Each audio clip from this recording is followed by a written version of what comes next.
સારી યોજના છે અને આ જે નવી યોજના છે સર એમાં અમને લાભ લેવાની ઈચ્છા છે અને અમે એપ્લિકેશન કરી અમને મળ્યું ખૂબ ફાયદો છે, ખૂબ આનંદ છે.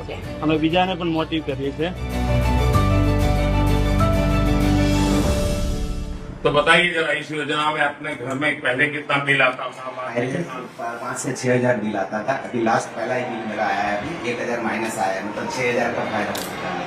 यानी 1 साल का कितना फायदा हो? 1 साल का 72,000 तो मिल गया. करीब करीब 75,000 रुपया आप कमाएंगे. 3 साल में हमारा 2 साल में फ्री हो जाएगा सर. और सरकार की तरफ से कितना मिला? 78,000 रुपये. 78,000 रुपये मिले और बिना कोई तकलीफ आपको?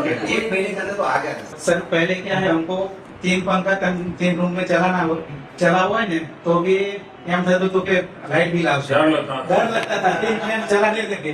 હવે શું હોય કે આ પીએમ સૂર્યઘર મફત વીજળી યોજના આવી ને એટલે અમારે એટલો બધો ફાયદો થયો કે હવે એસી भी बिंदास चलेंगे के सर. एसी जी सर, इससे हमने बहुत कितना लगाया आपने? कितना साइज आपका? कितना साइज है इसका? मेरा सर वो 3.24 का है.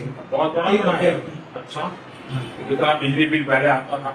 बिजली बिल मेरा 2500 3,000 आता था और एक 2500 3,000 माइनस हो गया और 1,040 रुपया मेरे को ये महीना मिला. कमाई हो गई. हाँ सर. चलिए, मतलब आपको करीब 7,000 रुपये की कमाई हो. हाँ, आराम से सर पैसा बच गया और ऊपर से कमाई हो. कमाई हुई सर.